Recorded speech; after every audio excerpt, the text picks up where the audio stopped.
Hello, my lovely listeners. I'm Dr. Mary Barson.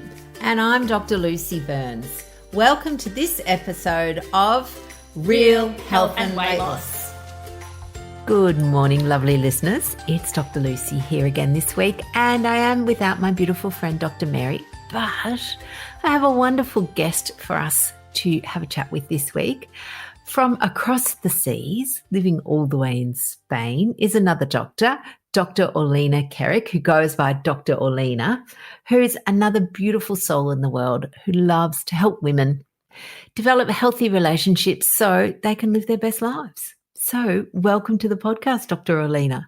Thank you so much for having me, Dr. Lucy. I know. It's so good, isn't it, when doctors get to chat? And basically, we're just, you and I are both, I guess, kindred spirits in that idea of lifestyle medicine and not just, handing out pills to fix problems, actually getting back to the root cause. And it's so, I just love that branch of medicine. Yeah, I always kind of think of myself as a doctor who stops you from needing a doctor. So we're going to do all the work so that you don't need to go and see my other doctor colleagues. Exactly. So Orlena a day keeps the doctor away. I love it. New tagline for you. Wonderful. So there's a couple of things we've got to talk about today, but I know that one of your things, you are a habit queen, as in you teach people how to form and do healthy habits, and it's one of your passions. So I'd love for you to share with our listeners today some of your techniques. And I mean, if you ask somebody, do you want to live a healthy life? They look at you and they go, yeah, of course I can. I do, but they don't. And lots of people have intentions, like good intentions, but then nothing comes of them. And that's really where you step in, isn't it? Absolutely. Yeah. So I think the interesting thing is, if you ask people, do they want to live a healthy life? They're a bit like, But if you say to them, do you want to lose weight? Do you want bucket loads of energy? Do you want to live a long and healthy life and be super active? Then suddenly they start going, oh, that sounds good. And the question then becomes, well, how do you get that? And the idea is you get that by implementing healthy living. Absolutely. And, sometimes I'll take it a step further and I'll go, so do you want to live your retirement life, with a walking frame and a bag full of pills, and you can't go on holidays because you've got 47 specialist appointments every couple of months? And they go, no, if I would want to do that. I go, right, well, you're heading down the path. Yeah, absolutely. No, totally. So tell us about the way you work. Like, what if someone wanted to, live a long and healthy life? What do they do? Like, how do they find you? How do you help them? Okay, good question. Well, first of all, they have to be ready to make changes. So I think, one thing that is really, really important is, as we've talked about, lots of people aren't ready to make changes. And one thing I would say is you need to make those changes work for you, because, I can tell you what I do every single day, but it's not about what I do. It's about fitting it into your life.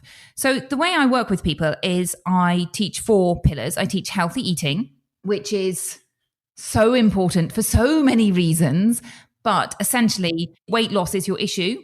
You want to be looking at how you eat, and also how we eat is going to help us stay healthy later on in life. Now, it's going to be easy and it's going to be fun and it's going to be food that you enjoy because you're going to choose that food. So it doesn't have to be exactly the same foods that I eat. And obviously there's a structure. In a nutshell, it's eat more fruit and vegetables, eat less packaged foods. Could go on, but I'm going to leave it at that. So pillar number 2 is exercise that lights you up, or movement that lights you up. And I think this is the place where people get a little bit stuck and they think, oh, I need to lose weight, I have to do some more exercise. No, exercise is to keep you fit and to give you energy. And you have to find something that you absolutely love. And it might be that takes a little bit of time to find the thing that you love. But for me, I love swimming in the sea. It's winter here in Spain, or just coming into spring. And in the winter, I don't swim as much. I went a couple of days ago. Oh my goodness, there were so many jellyfish, but it was so amazing to get back in the sea. And I'm itching for it to be summer so that I can, at 6:30 in the morning, cycle to the beach and swim, because it's just amazing. It literally lights me up. If I swim in the day, I'm like, wow, my day has been amazing. So exercise, super important. Sleep another really important pillar, which it's really easy to talk about, but it's so overlooked, both in terms of weight loss, leading a long and healthy life. So many illnesses are now linked to sleep. We know more about sleep, things like Alzheimer's disease, and even productivity. You know, we have this idea of, oh my goodness, I'm going to stay up late. I'm going to get all my work done. I'm going to revise for my exams or whatever it is. No, you're much better off going to bed, getting a good night's sleep, getting up fresh and early, and you will get so much more done than, you know, if you're dragging yourself around sleep deprived. Yet the vast majority of the world are sleep deprived. I tell you what, there's a really interesting image that you can see on the internet, or I've seen it in a book called Why We Sleep by Matt Walker. And they have some spiders and they give the spiders different drugs and then they watch the webs that they create. And the world, his poor web is just all over the place. And you're like, oh, spider. Oh, I love that idea. That is gold. I know. Yes, the sleep deprived spider who will do a pretty shabby looking one. Worse, yeah, exactly. Worse than the alcoholic spider. But it's interesting because we have this little meme that says that, you know, humans are the only species to voluntarily restrict their sleep. That's so true. It is so true. I know. And it's like we're meant to be the smart ones, but yet, you know, we just get sucked into watching telly and doing everything else. And I think our society has now just decided that sleep's optional. Yeah.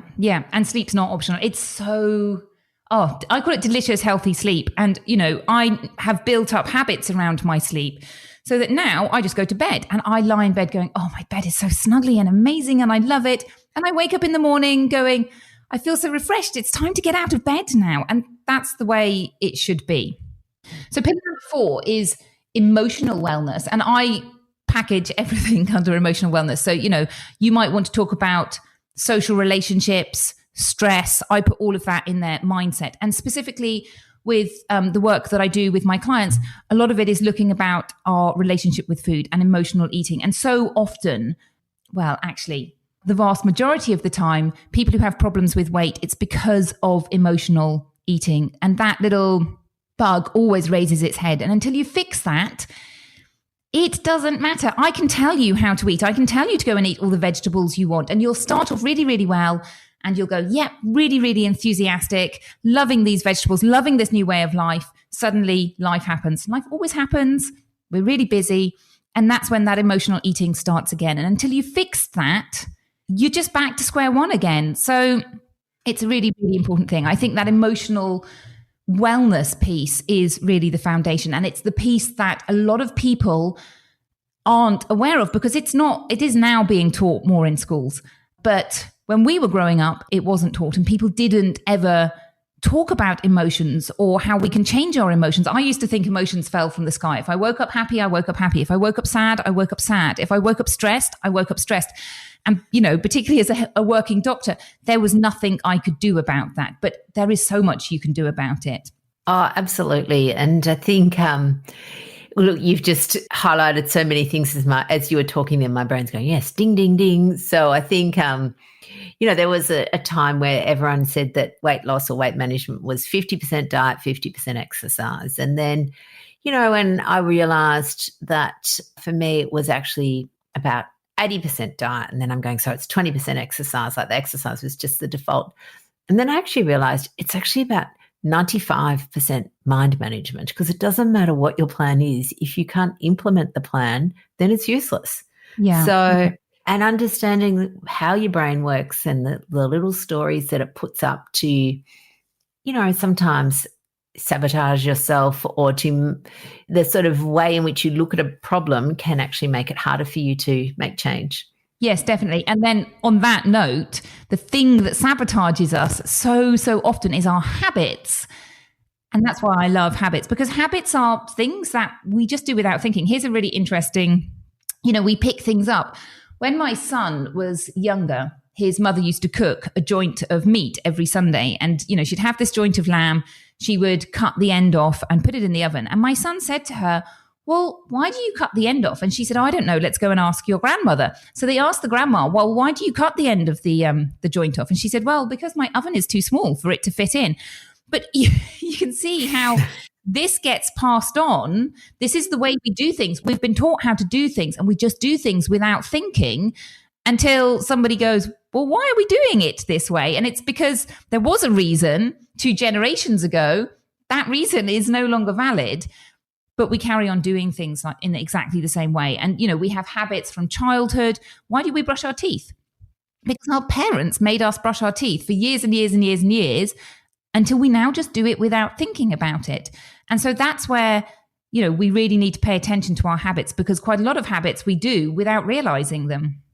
Yes, and I love that, because when you've got a really ingrained helpful habit, it takes away all that brain chatter. You don't actually have a discussion with yourself about, will you brush your teeth? Won't you brush your teeth? I call that the habit fairy. Yeah.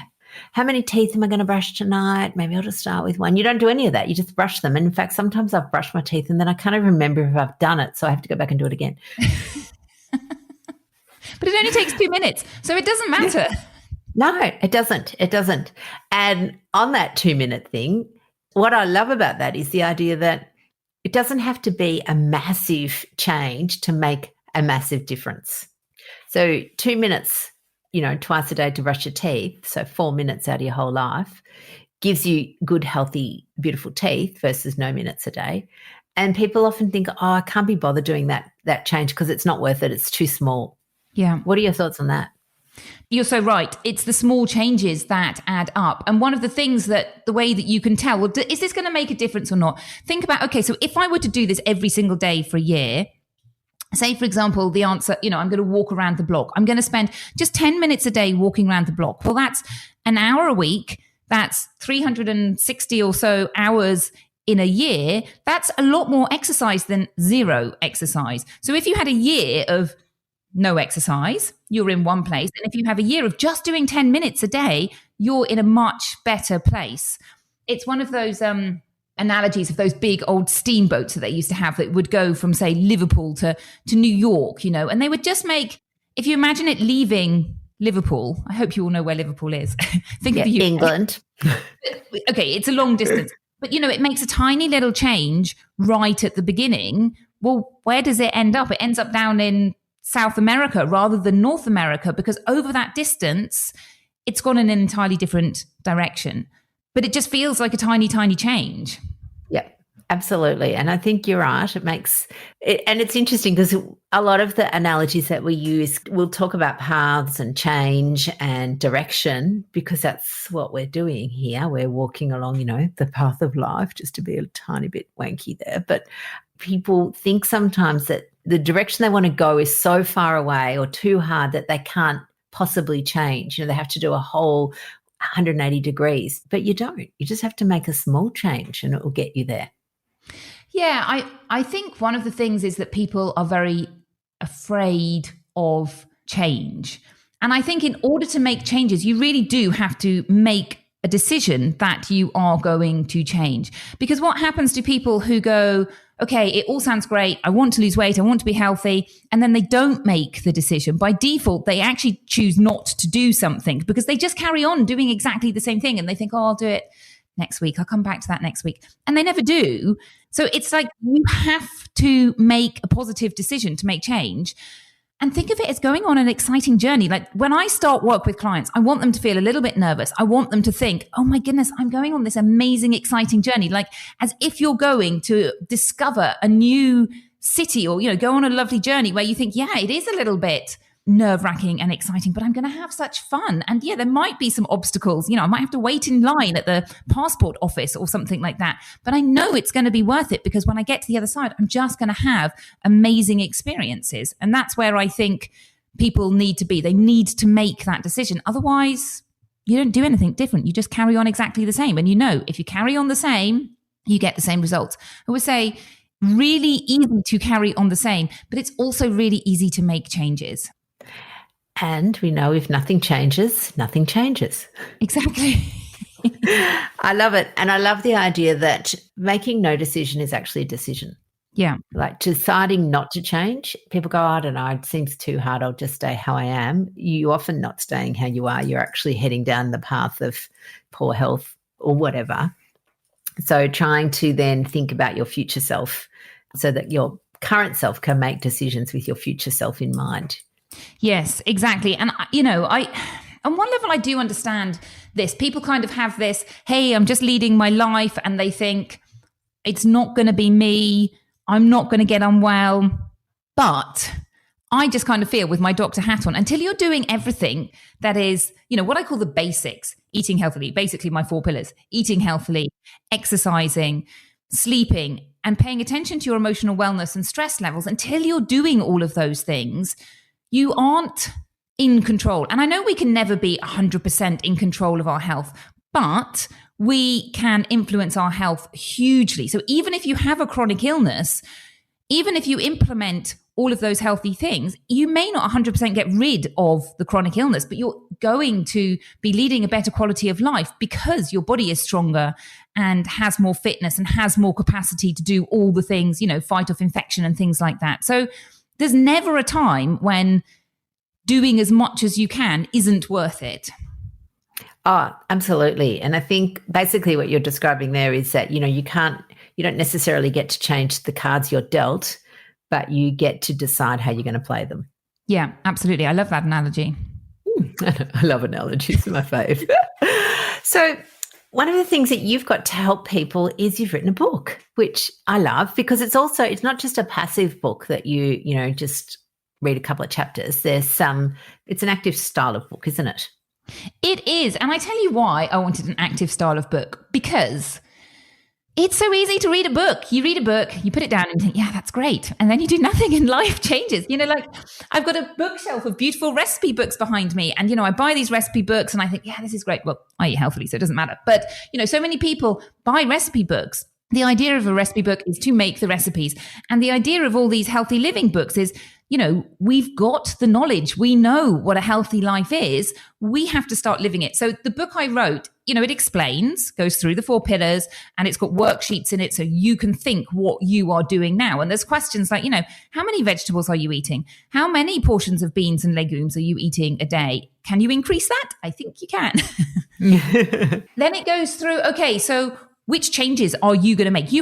They're questions that provoke you. You have to make the decision because it has to be right for you. There's no point in me saying, right, we're going to start at 6 o'clock in the morning. Or perhaps you're already at work at 6 o'clock in the morning. So I can't be that structured. So you have to decide, and then it's got habit trackers so that you can see where you're going. Another big thing I really see is people they make changes. They're like, yes, this is amazing. I'm feeling great, loving my new way of life. And then a few months go past and they're still doing everything great. And then they're like, oh, I haven't made any changes. And you're like, yes, you have. Do you not remember what you were like a few months ago? Have you forgotten? And the answer is yes, we have entirely forgotten what it felt like. So, you get these changes really quite quickly. Your energy levels go up. You feel amazing. It becomes new normal. And then you're just like, oh, I'm not doing this. And you're like, no, go back and look at your tracker. Go back and look at your notes from where you were a few months ago, and you will see that you have made huge progress. And that really spurs people to keep going forwards, because when you're there thinking, oh my goodness, I haven't made changes, I can't do anything. Well, that's your mind playing tricks on you again. But then you're just like, oh, I might as well just give it all up and not carry. Yeah, because I haven't achieved anything. Yeah, exactly. And I think sometimes how do you measure achievement? It's sometimes, it's sometimes hard. It's often hard to prove a negative. So even brushing your teeth, the achievement is that you don't get fillings. But if you've never had fillings, well, then it feels like you've never achieved anything. So yeah, our brain is tricky like that. So I agree. I love the idea of being able to look back on what you've done and see how far you've come. And I think sometimes our brain loves to focus on what we haven't yet achieved. So maximize the loss and minimize the gains. Yeah. And sometimes I think, making that change, as we were talking about, it's a slow progress, and everybody starts from a different place. But, I work with some clients who are binge eaters, and that can be a hard problem to solve. It isn't something that you turn off immediately. So say, for example, you're binge eating 30 days every single month, every single day, and you get that down to 1 day out of 7. Oh my goodness, that is an amazing achievement. Yet when you're standing there at 1 day out of 7, you're still beating yourself up because you're saying, oh my goodness, I'm still doing it 1 day out of 7. And it's like, But that's amazing. Go and look. And when you mark it and you see that you've got all these reds, these spots every single day, and now you've got a spot once a week, you can then see the progress that you're making. Absolutely. I love that, because again, that's our thing. I think for a lot of people, they have, they get stuck in perfection of all or nothing. They're either not binging ever or they're binging every day. They see success as never binging again, rather than how about the 6 days that I didn't? And we can work on the 7th, every single time it happens, then it's an opportunity to work out what was my brain doing, what was I thinking, how can I improve? Not, oh my God, I'm such a loser. Yeah, exactly. And then you're going to get down to once a month. And that's amazing. That's like a 30th of what you were doing. Yet human nature is you're still going to beat yourself up about that once. Yeah, because your brain goes, I still haven't conquered it. Oh, I know. We can certainly be our own worst enemies. And I think that's a lot of what keeps people stuck. So what I love is that your book helps people take what's in their brain out of their brain and putting it on paper so they can have an objective look at it. Yes. I think for so many of us, we get stuck in a cycle of, negative self-talk, and our default is always to probably criticize and judge ourselves pretty harshly, and not often be able to, that saying of, you can't see the wood for the trees. So you're stuck down in the forest in amongst all the mushrooms, you can't see anything. But when you take it out of your head and pop it on paper, when you're answering questions that somebody has thoughtfully asked, then you actually get to come out of the mushrooms and take a step back and go, yeah, okay, I can see what's happening here. Yeah, exactly. And it's really interesting, when I talk to people, when you have your first chats with them and you're getting to know someone and you say something like, so what do you do in the evening? And I remember this from one of my clients. She says, you asked me, what do I do in the evening? And I basically realized I sat on my mobile phone, and that wasn't particularly enjoyable. And I wasn't really taking care of myself, yet I didn't really know it. So those questions, when you start asking them to yourself and thinking, okay, so what is possible? How do I want my life? I want lots of energy. I don't want to have that brain fog. I don't want to feel sluggish. I want to stop feeling guilty about the way I'm leading my life. And actually, the solution to all of those things actually can disappear quite quickly once you start doing the work of asking yourself the questions and looking at them and start implementing. It just disappears. I love that. So, Orlena, if someone wanted to buy your book, where do they get it from? Oh, thank you for asking. It is available on Amazon. So I have self-published it, which means it's only on Amazon, or you can buy it on my website, but it's probably just easier to buy it on Amazon. And it is available in ebook, but I really recommend getting the paperback. The reason I put it on the ebook is because it means that you can download it onto your mobile phone. So you can read a little bit of it and go, oh, yeah, I like this, or no, I don't like this. I don't want to buy it. You can do that little taster. But, if you're going to purchase one of them, I really recommend the paperback, because it's got the habit trackers in. It's got habit trackers. It's got a gratitude, writing that you can do every single day. Gratitude is another amazing habit to have. And, it's part of that mindset work. But really, it's about writing it on paper. And they're the same price. So go for the paper option. Yeah, absolutely. And I think it's interesting. I mean, we have so much... so many tools available at our fingertips with phones, but the problem is that we don't use them. And I think part of it is because humans still like to write, and we're often seeing it written and taking that pen and spending some time. It's so different, isn't it, to just having a quick glance at your phone. And I think for me, the problem with the phone, if I had it on my phone, is I'd be then tempted to go, oh, I'll just see what's happening on Facebook. Oh, I'll just have a quick look at, whatever else is going on. And then suddenly I'm off somewhere else watching bloody pandas eat bamboo or something. I know. Facebook have now started adding reels in, haven't they? And I find myself looking at these little videos going, what am I looking for here? What's the amazing thing? And some of them are amazing. And some of them are like, what am I supposed to be watching? It's a person crossing the road. Oh, I know. And it's evil in its simplicity. The design is to suck you in and keep you, getting your little dopamine hits. But it's just a time sink, and we can live so much fuller and more productive lives if we can develop some habits and some discipline around the use of digital devices. Absolutely. Yeah, I find that, being with digital devices, it kind of Makes my brain ache a little bit. Yeah, they do. And our brain tells us, I'm just I'm just spending some time relaxing. And so as, you're relaxing, you're flicking through, either scrolling through socials or you're playing some game of Candy Crush or whatever. And it's actually not relaxing. It's designed to be stimulating and addictive. And so when your brain says, I'm just relaxing, I often say, just counter that little thought with, actually, I'm stimulating. If you want to stimulate, that's fine, but don't trick yourself by believing you're relaxing. Totally. I totally agree. Wonderful. All right, darling. Well, this has been delightful. And as you know, at Real Life Medicine, we love sharing with other people. We love collaborating. We love, we want people to have a look at other people's websites, have a look around, see, because, there's horses for courses and everybody has a slightly different way of delivering information, maybe exactly the same information, but your brain may resonate with a different person. And so I would honestly encourage people to go have a look at Dr. Orlena's book. We will link it in the show notes at the end of the podcast. So you will be able to just click on the link and check it out. Thank you so much, Lucy. No problem. Thank you so much for being our guest. And lovelies, I'll be back next week. And I've got no idea what I'm talking about, but that's fine because, as you know, I love winging it. And we will come up with some enthralling topic for next week. Have a wonderful, wonderful week. Bye for now.